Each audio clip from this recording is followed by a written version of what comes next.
Hey everybody, welcome back to my playground. I want to take a quick look at something I've been working on, kind of behind the scenes, kind of a little personal project.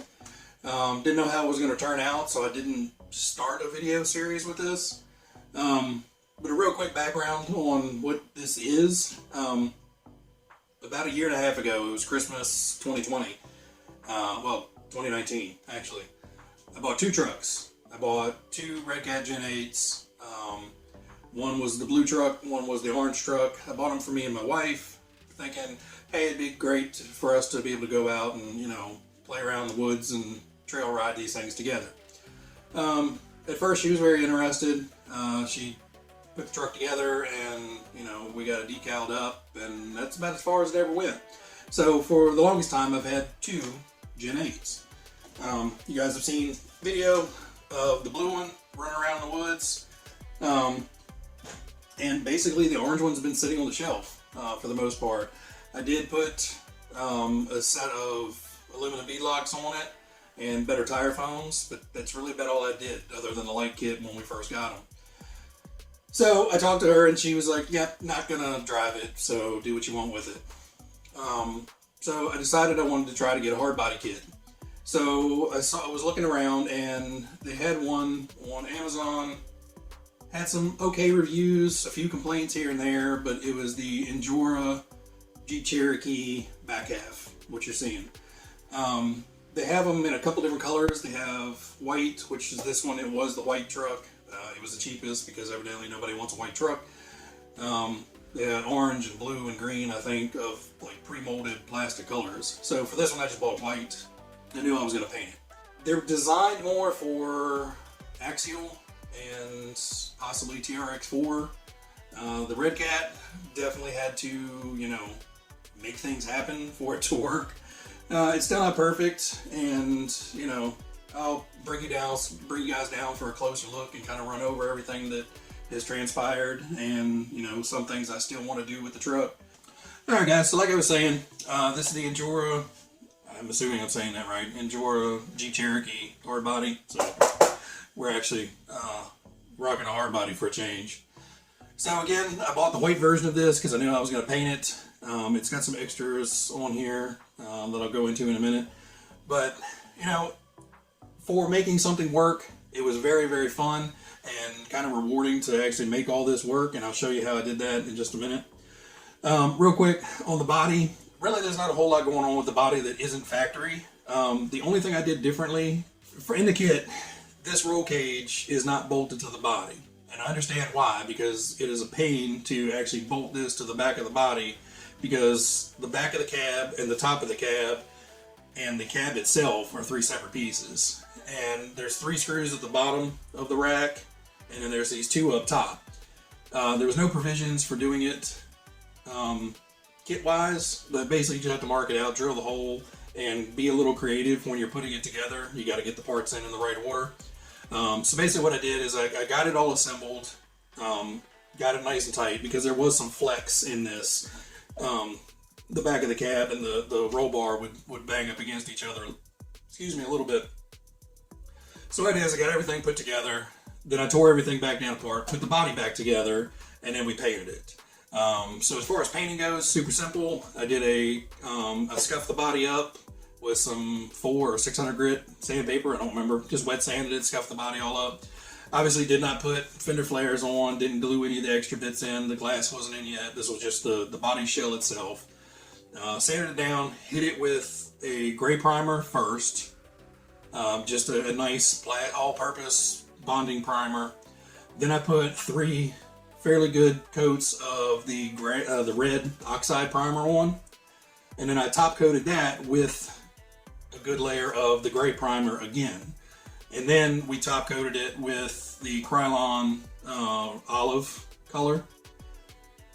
That was like a semi-gloss color, and it was a little bit too shiny for what I wanted. I wanted that old faded funky truck. So I did hit it with some matte clear after we sanded everything down.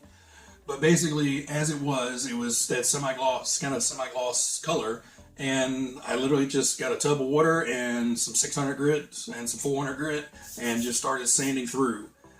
So what you want to do is you obviously want to hit until you start seeing the green fade away, and you know, feather that out, and then where you want the rust to show through, aka rust, the red oxide primer, you know, just sand down through that a little bit more. Now be careful on high spots, like these little corners here and the corners of the cab and everything. You can go down to the bare white plastic like that. So anything with sharp edges, the edges of the hood, these little peaks of the stamped roof and everything, you know, be careful with those. The best thing is I touched it up, so I did get into the white a little bit here and there. But before I sprayed it with the matte clear, I went in with some model paint and just mixed up a rusty color that matched the primer. You could probably just spray some of the primer in a cup and touch it up with that, but you know, I've got a bunch of model paint laying around, so I used that. I just touched that up and then hit it all with the matte clear afterwards.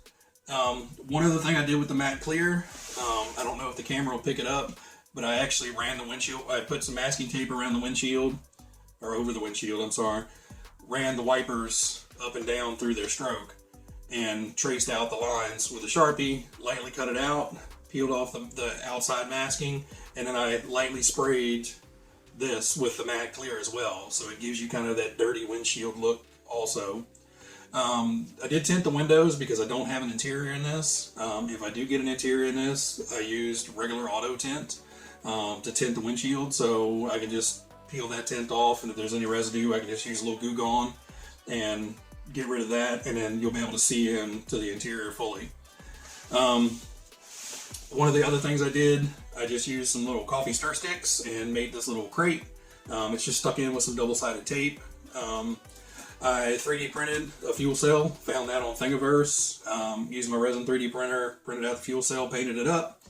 The shovel and axe are just some a kit you can buy. It comes with the jack, some jerry cans and everything. Super cheap kit.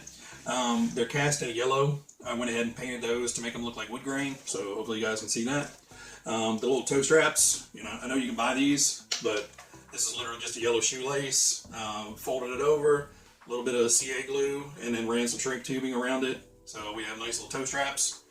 The chain, I believe the chain was a Yeah Racing chain.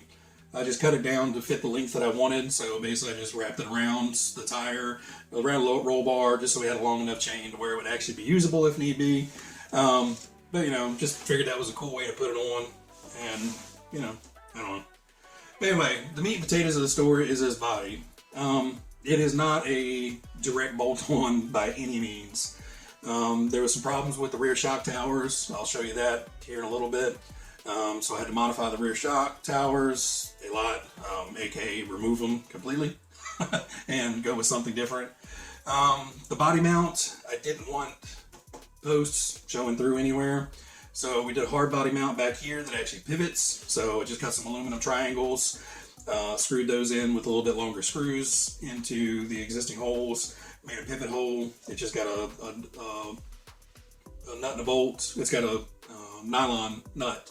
So you can get it on there, it won't back off, but it's loose enough to allow it to pivot. Up front, behind the grill, is a single body post that runs down into the mount, and I'll throw up a picture here so you guys can see that up close. But basically, not the most user-friendly body mount, but you just got to get in there, yank the body clip, and then the entire body will pivot up. Just throw a stick or whatever you need to on the trail if you need to change the batteries out or work on it on the trail. As far as the body posts go, the body mount, hope you guys can see that. I have the single body mount up here, and these are the body mounts that it comes with. They're intended to come down and grab one of the existing screws in the body and basically just drop this down and tighten up those screws, and that's supposed to hold the body on. The problem with the Redcat is, well, there's fixed mount locations up here, so there's only really one area lengthwise to put it. Widthwise, you can adjust it fairly well, but you know, lengthwise, they are where they are. So I actually had to put two small screws, one on each side, and unfortunately, they're right there where the servo mount is, so you can't put very long screws in. So I can't really rely on those to, you know, hold the body from popping up. So what I did is on the front, on the bumper mount, I just found out where the center was, drilled a hole in the front body mount. That little body pin comes right down in, captures in there, and you just throw your body pin underneath. That keeps the front of the body on. And then obviously on the back of the body, you've got a nice, that pivoting hard mount. So that's not going anywhere. Anybody that has a Redcat, you'll notice that the front fenders aren't fully there. In order to clear the front of the body, mostly the headlight buckets, because these do have regular headlight buckets in there that you can put LEDs in. I'm going to try to figure out a way to wire some new ones in. I do have the Redcat light kit in here, but I do want to leave the brake lights and everything in the existing body that I have. That way, if I want to, I can just drop that one back on here and it'll already be wired up. So I'm going to try to find some lights that I can stick in here for the headlights and fog lights in here. It actually does have accommodations for headlight, fog light, and actually marker lights on the side. I don't know exactly what size LEDs they are yet, but we'll be looking into that. What else? Oh, the rear suspension. So these are axial SCS-10 mounts, rear mounts. They are the RPM version. I got those because they had multiple shock locations, so I could raise and lower and move the shocks back and forth to get them as straight up and down as I could, and you know, the height correct. With RPM stuff, they're designed to be somewhat flexible because RPM is known to, you know, basically make unbreakable plastics. So it did have a fair amount of flex. So I took a piece of aluminum flat bar, just 1/8 inch flat bar, cut it out, made it look a little fancy. Drilled through it, and now they're actually mounted in where the normal body post would go for an axial. So this is super rigid now, which actually helps, you know, tie in the whole frame together, adds a lot of strength. The biggest reason I had to do this is this was interfering with the factory mounts because the shock towers on the Redcat are really wide and they're mounted to the inside of the frame rails. So this was interfering with this, and I did not want to cut this because that was basically going to be where I was going to mount the body, and I needed that to be as structurally sound as possible. So we had to go this route. Did have to drill 2 new holes in the chassis because they're a little bit higher than factory, but you know, it's not interfering with the factory holes, and you'll never see them. It's not going to compromise the integrity of the chassis. We did have to remove the rear inner wheel wells, which is fine because obviously on a back half chassis you wouldn't really want fender wells like that. It would look kind of goofy.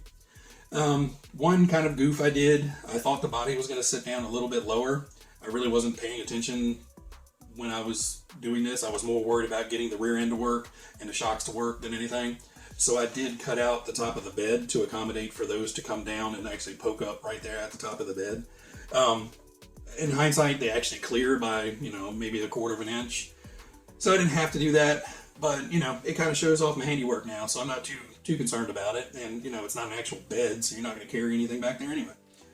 Was able to suck the rear bumper and the front bumper all the way in as far as it could possibly go, so it does improve the overall driving.